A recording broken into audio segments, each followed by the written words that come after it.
Come on now, twin. Like you ain't never wrong, bro. You always right, but right now, but it ain't right, but he ain't right, boy. Ooh, shit.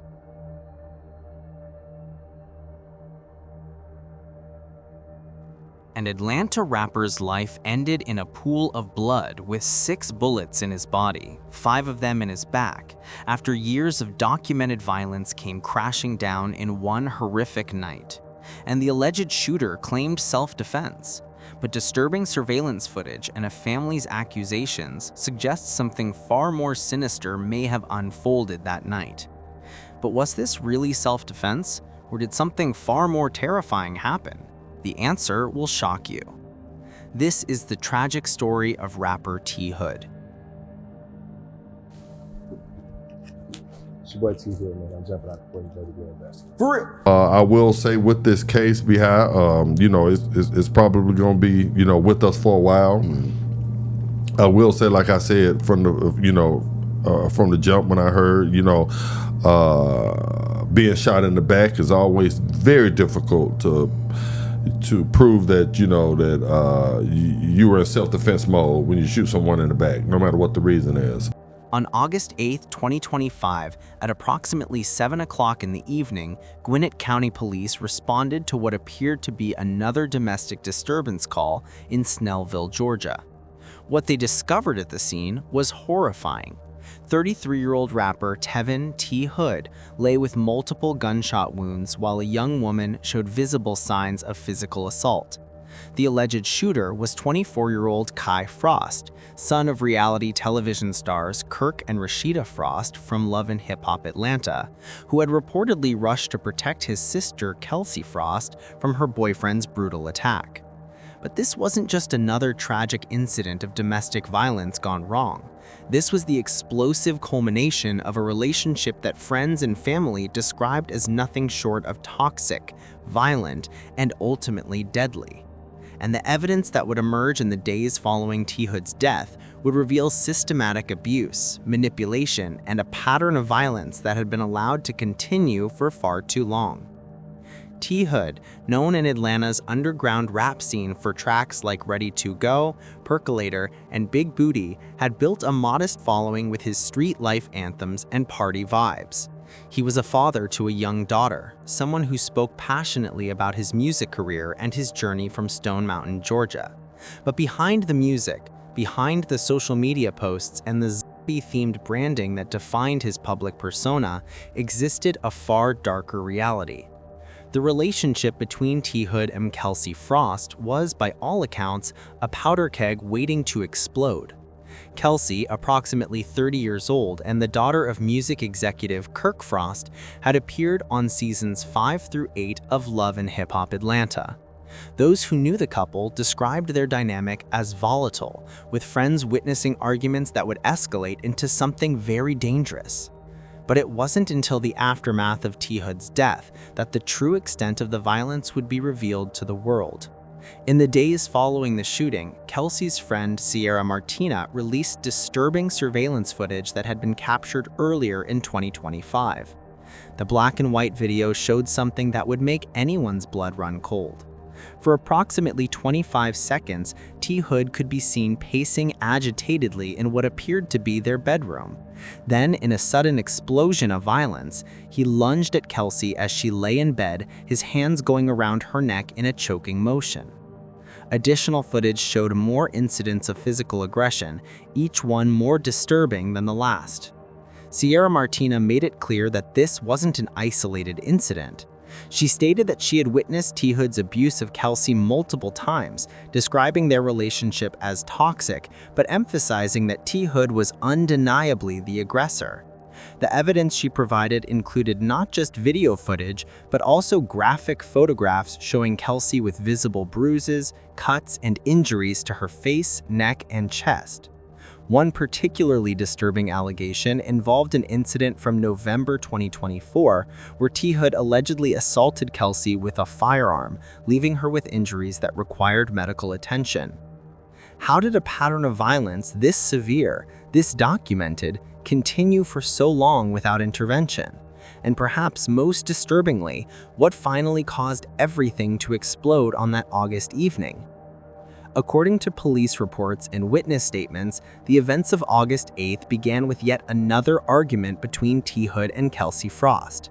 The specifics of what sparked the dispute remain unclear, but what is known is that the situation escalated rapidly.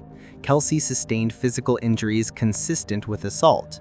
Kai Frost, who lived nearby in the same building, reportedly heard the commotion and made the decision to intervene. The confrontation between Kai Frost and T. Hood would end the rapper sustaining 6 gunshot wounds, including critical injuries to his upper back, lower back, abdominal, and legs. Despite immediate medical attention from responding officers, T. Hood would be pronounced dead at a local hospital. Kai Frost and a witness, 25-year-old Ariel Miranda Hutchinson, remained at the scene and cooperated fully with investigators. No immediate arrests were made. But here's where the story takes a turn that would divide public opinion and spark heated debates across social media platforms. Police would later determine that T. Hood had been the primary aggressor, claiming that he had initiated a physical fight and brandished a firearm, prompting Kai to fire in what authorities deemed self-defense. The ruling seemed straightforward enough: a sister being brutally attacked, a brother stepping in to protect her sister, and a dangerous aggressor who pulled a weapon first. Open and shut case, right? Not quite. The autopsy report released on August 20th, 2025 would fuel a firestorm of controversy that continues to this day. The medical examiner confirmed what T. Hood's family had been saying all along. He had been shot 6 times, with multiple entry wounds to his back, the back. This single detail would become the centerpiece of their argument that this wasn't self-defense at all, but rather what they called murder overkill. T. Hood's mother, Yolanda Bondi, and his sisters, Macia and Jada Bondi, refused to accept the police narrative. They had lost a son, a brother, a father to his young daughter, and they believed the truth was being buried beneath a mountain of convenient explanations and potentially biased investigations. They hired attorney Michael S. Walensky to fight for justice, determined to prove that Tevin Hood's death deserved more scrutiny than it was receiving. The family's case rested on several key arguments that, when examined closely, do raise legitimate questions about the official narrative. First and foremost was the issue of those back wounds. Who shoots someone in the back 5 times and calls it self-defense? Yolanda Bondi demanded to know. It's a question that has plagued self-defense cases for centuries. In most jurisdictions, the presence of back wounds suggests that the victim was either fleeing or had turned away from the shooter, which can complicate claims of imminent danger requiring deadly force. But T. Hood's family went even further with their accusations. They released audio recordings that they claimed were phone conversations with Kelsey Frost, where she allegedly made statements that could be interpreted as implicating her brother. I don't know, they maybe have the wrong information. They tried to find him, they sent the little SWAT team with the little shit with the big gun, they came and he was taken into handcuffs. I told you that was wrong. I don't condone that. I don't give a fuck or not. Like, I hear what y'all are saying, but y'all, like, you can't, like, I don't condone that shit. In the recording, a female voice can be heard saying something to the effect of, "I don't condone that, brother or not," and confirming that she had told police about Kai's involvement. More to the story, so I don't know. Well, I don't understand how they would let him out if you told them that your brother shot Tevin. They wouldn't. They supposed to have him. Okay, so I don't know what's going on, but I'm gonna find out. So yeah, please do it. Like, I'm asking the same questions. What I'm saying is, like, Okay, when can we get his things, Kay? The authenticity of these recordings has never been independently verified, but for T. Hood's family, they represented proof of a setup, a premeditated plan to lure their loved one into a fatal trap. The family also raised questions about the abuse footage that had been released by Sierra Martina. While they didn't deny that domestic violence had occurred, they pointed out apparent inconsistencies in the videos. They noted that some of the footage showed winter clothing, despite being released during the summer months of 2025. Show the date and timestamps, they demanded repeatedly on social media. Show the date and timestamps of August 8th at 7 p.m. Show outside where he got shot 7 times total, 5 times in the back. These demands touched on a crucial point in the investigation. no footage from the actual night of the incident has been released to the public. The apartment complex where the incident occurred was reportedly equipped with surveillance cameras, and the apartment itself had security systems installed. Yet the only videos that have emerged are those from months earlier showing prior incidents of abuse. Why hasn't the footage from the night in question been made public? Is it because it would support the self-defense narrative, or because it might contradict it? The family's most damning allegation, however, was that T. Hood had been unarmed at the moment he was shot. While police reports indicate that T. Hood had brandished a firearm during the confrontation, T. Hood's relatives claim he was walking away, having decided to leave the apartment after an argument about visiting his daughter. Adding fuel to the family's suspicions was the speed at which Kai Frost was cleared by police. By mid-September 2025, approximately 6 weeks after the incident, Gwinnett County Police announced that they had concluded their investigation and determined the shooting was justified self-defense. This is where the elephant in the room becomes impossible to ignore: the Frost family's celebrity status. Kirk and Rashida Frost are not just ordinary Atlanta residents, they are reality television stars with significant public profiles and industry connections. Kirk Frost is a music producer and entrepreneur, while Rashida is a rapper and businesswoman in her own right. Their son Kai had been featured on their show and was part of a family with considerable resources and influence. T. Hood's family openly questioned whether this celebrity status had influenced the investigation. Did police feel pressure to resolve the case quickly in a manner favorable to the Frost family? I will say, like I said, from the jump when I heard, being shot in the back is always very difficult to prove that, you were in self-defense mode when you shoot someone in the back, no matter what the reason is. As of October 21, 2025, more than 2 months after T. Hood's death, the Gwinnett County District Attorney's Office has not announced any final decision on whether to file charges against Kai Frost. The case remains in a state of limbo, forwarded to prosecutors for review, but with no public indication of when or if that review will conclude. No arrests have been made, and Kai Frost has returned to his life, posting cryptically on social media in mid-September with a message that read, "I've been through so much, I need a back rub." The legal mechanics at play here are complex, but crucial to understanding why this case remains unresolved. The back, no matter what the reason is. Normally when someone gets shot in the back, they ask about anything in the back, they had waved the white flag. Whatever you had done to them, you wasn't in danger anymore. They were fleeing, they were running, that's normally what happens. And normally when you take a gun to a situation, to a fist fight, that's hard to also prove that was also self-defense. As I was saying, though, we make bad decisions when we get that stress call, especially when it's a loved one. We don't think clearly. We're seeing red. Sometimes behind, when you get the stress call, you have to, pump the brakes and think about it. I like to say, I like to sleep on stuff and see if it's the same problem as there in the morning. Yeah. I agree. You understand what I'm saying? Georgia law allows for deadly force in self-defense when there is a reasonable belief of imminent serious harm or death. The key word is reasonable. Would a reasonable person in Kai Frost's position, hearing his sister being assaulted and walking into a confrontation with an allegedly armed aggressor, believe that deadly force was necessary? That's the question prosecutors must answer.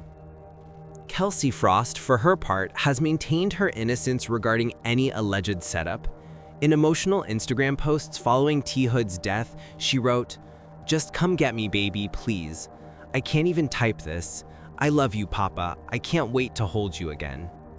In subsequent posts, she explicitly denied harming him or asking anyone to harm him. "I didn't harm him or ask anyone to harm him. I didn't ask for this. I would never." She described facing threats and weird and sick rumors while trying to grieve, unable to mourn properly amid the accusations and public scrutiny. Yeah, it ain't no secret, I'm loving that drink. Feel like a carpenter getting that paint. Geeked up, vibing, doing my thing. Popping a perk, but this shit ain't for pound. Boy, you geeked up, you should be ashamed. Driving, sipping, I can stay in my lane. Smoking back to back, this shit is insane. Fell in love when I got me a pack. Back then, I was smoking on threats. Pour a douche, yeah, I'm trying to relax. Let's go. Roll the leaf, it's how to get fat. Whole pound, I'ma roll out the bag. Little cash, I'ma fill up the stash. I'ma fill on the Shot and killed in Gwinnett County has been identified as an Atlanta rapper. Investigators say the victim was 33-year-old Tevin Hood, also known as T Hood. He was best known for his songs Ready to Go and Percolator. Now, he posted on social media just weeks ago promoting a concert in Atlanta. Investigators say the shooting stemmed from an argument at a house in unincorporated Snellville on Friday night. And officers say they detained a person at that home but have not yet announced any arrests. God, come on now, twin. Like you ain't never wrong, bro. You always right, but right now, but it ain't right, but he ain't right, but ooh shit. Man, I done goddamn melted, man. Y'all niggas, somebody pull up more drive, man. Pick me up, man. I done goddamn melted. I don't know how y'all gonna get me, bro, but somebody pull up, bro. More drive, bro. Goddamn, I done melted. cut 'em up. Yeah, hey, yeah. Get you a pack, then flip it. Yeah, cooking this shit like chitlins. I'm whipping the dope with spirit. Yeah, sending them bags on spirit.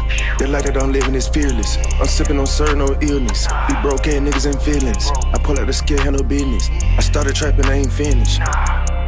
Yeah, GTA on a mission. Real starter, fuck the benches. Niggas broke, need attention. Real boss, not a henchman. Crack cooker, I'm a chemist.